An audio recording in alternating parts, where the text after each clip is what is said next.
sommes dans la troisième journée de l'enseignement sur Samson. Alléluia. Amen. On a vu Samson, on a vu beaucoup de principes par rapport à comment Dieu choisit son serviteur, où Dieu agit. On a vu que dans l'amoindrissement, dans le lieu d'amoindrissement, c'est là où le Dieu d'Abraham, d'Isaac choisit de manifester sa gloire et sa puissance.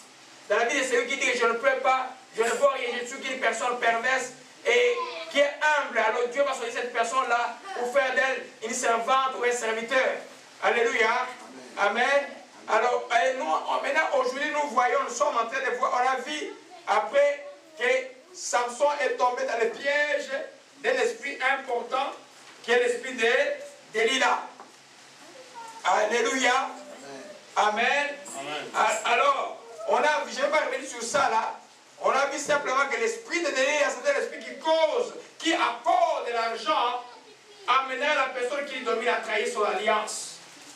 On a bien vu que l'amour de l'argent, on a démontré, est la racine de tout le mal. Si tu aimes l'argent, l'amour de l'argent est en toi. Si cette force te domine et que pour l'argent tu peux tout abandonner, tout faire, je t'assure que tu vas abandonner Dieu.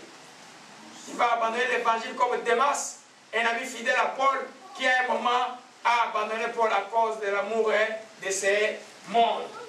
C'est l'amour de l'argent. Démas a vu que la souffrance était forte. Il business bâché, mais dans le coin, il dit, eh frère, on voit la chance des démons, c'est bon. Les gens sont occupés, mais moi là, qu'est-ce que j'ai à voir? Et Démas est parti.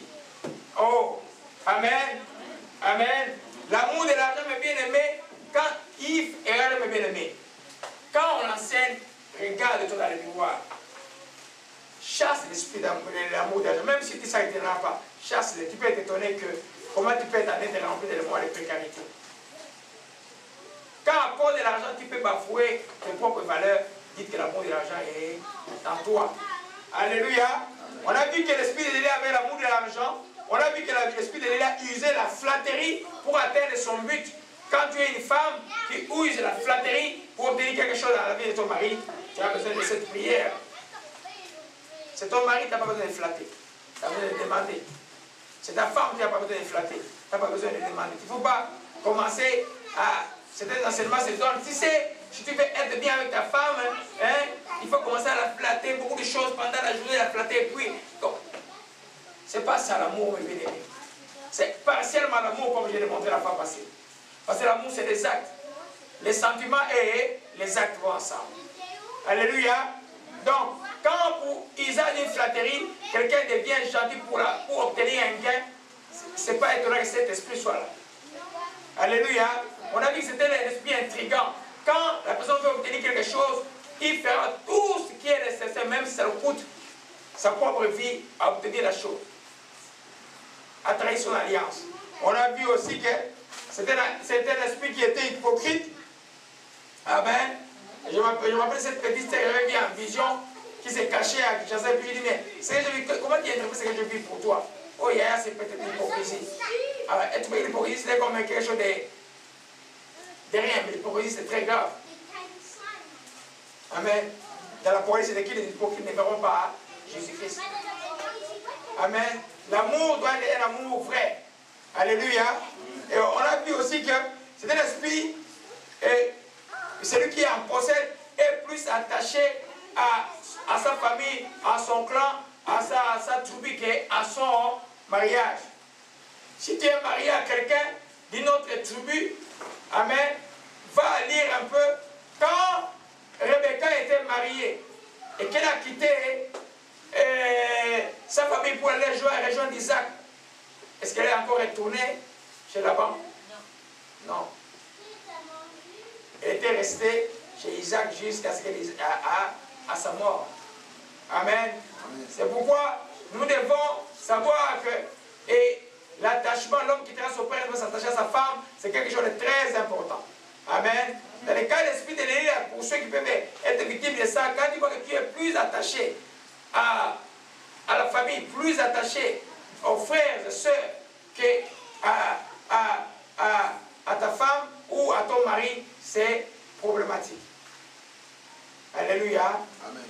Nous devons travailler toujours pour que l'union première soit l'union dans le couple. Je ne parle pas des cas, je parle d'une famille idéale, je ne parle pas d'une famille très dysfonctionnelle où le mal règne très fort. Je ne parle pas de ça. Je parle d'une famille normale, mais toi tu trouves que tu es plus attaché à tes frères qu'à ton mari. C'est dangereux. Dès là, ce qui s'est passé, le prince sont venus nous dire dit à Samson de nous livrer son secret. Donc, elle devait livrer le secret de Samson à cause de l'argent qu'on lui avait promis. Donc, 82 kilos par prince. 82 kilos déjà par prince, c'était beaucoup d'argent. Et elle a dit non, non, non. Comme son amour pour l'argent était plus fort que l'amour pour Samson, elle a vendu son mariage. Et beaucoup, on peut fermer ces fenêtres-là. Amen. C'est comme, papa, pour le juste un peu. Ouais, il faut que je le bruit. Même si c'est, ouais, un peu. Ouais. On a les ventilateurs, ça va. Alléluia. Amen. Amen. Amen. C'est ce qu'on a vu, on ne peut pas revenir sur ça. Alléluia. Oh, amen. Amen. On a vu la posture de Delilah à l'église se manifeste comment? C'était l'esprit qui possède souvent. Souvent, je dis souvent les femmes, mais aussi les hommes. Je connais un frère qui est à Londres, dont la personne qui a côté ses mamans. Je crois que je vais le comparer cette personne à cet esprit-là. Amen. C'est des gens qui vont s'approcher fortement du pasteur, mais envoyés par l'esprit de l'ennemi. Des fois, ils ne savent pas qu'ils sont envoyés. C'est pour qu'un jour, que le pasteur soit noyé. Alléluia. C'est bon, les attachés au serviteur de Dieu, il y a beaucoup de bénéfices et beaucoup de bénéfices par rapport à l'onction. C'est très bon. Mais il faut le faire avec le bon motif. Alléluia. Amen. Amen. C'est ce qu'on a vu il y a quelques dimanches. Et aujourd'hui, nous voyons pourquoi Samson, dont Dieu dit qu'il était rempli du Saint-Esprit dès le sein de sa mère. Lui qui était puissant et fort. Comment cet homme-là est-il tombé? Comment il a pu livrer son secret à une femme? Amen. Amen. Je vais un peu revenir sur ce que j'ai enseigné dimanche passé, parce que l'Esprit m'a enseigné quelque chose encore la nuit. Alléluia. Cela concerne vous et moi. Comment tu peux te remplir du Saint-Esprit? Comment vous entendez à la radio, tel serviteur de Dieu était rempli puissant? Comment il arrive un jour, il tombe? C'est un enseignement qui réveille, et qui nous réveille, et qui vous rend attentif. Alléluia. Amen. Amen. Amen. Comment toi qui pries, comment le diable a pu jouer avec toi? Amen. Pour un choix ou pour quelque chose. Alléluia. L'enseignement est important pour beaucoup de gens. Alléluia. Amen. Amen. Amen. Nous allons revenir pour, donc les erreurs, on va étudier maintenant les erreurs de Samson. Alléluia. On revient sur Juge 16, verset 19 à 20. J'ai vraiment besoin de beaucoup de lecteurs aujourd'hui, parce que ma voix a vraiment mes bien-aimés parti. Beaucoup de lecteurs aujourd'hui. Mes bien-aimés, alléluia, dans Juge 16, alléluia, verset 19 à 20. Alléluia. Nous pouvons lire avec moi au début. Il a endormi sur ses genoux, ayant appelé un homme, et il rasa les 7 tresses de la tête de Samson et commença à les dompter, et il perdit sa force. Il dit alors, les Philistins sont sur toi. Samson se réveilla de son sommeil et dit, je m'enterrerai comme les autres fois, je me dégagerai. Il ne savait pas que l'Éternel s'était retiré de lui. Alléluia. Amen. Les autres fois, quand Delilah a commencé, il a dit non, liez-moi avec les cordes fraîches, ça s'est cassé. Les cordes qu'on n'a jamais utilisées, ça s'est cassé.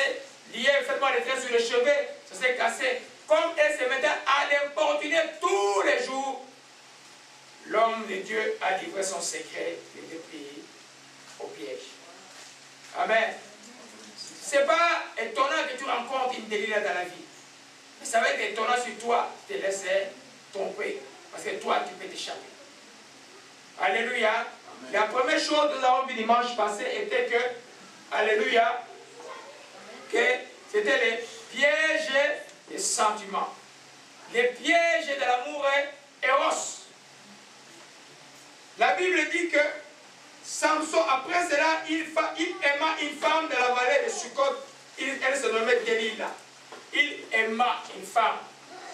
Alléluia. Son amour pour cette femme était devenu plus fort que son amour pour Dieu. C'est pourquoi il a perdu la vision de sa mission. C'est bon, l'amour. La Bible dit d'aimer ta femme comme toi-même. Amen. La Bible dit d'honorer Dieu d'abord. Quand l'amour éros, c'est l'amour charnel. C'est l'amour par intérêt. C'est l'amour qui est établi simplement sur les appareils extérieurs. Beauté et toutes ces choses-là.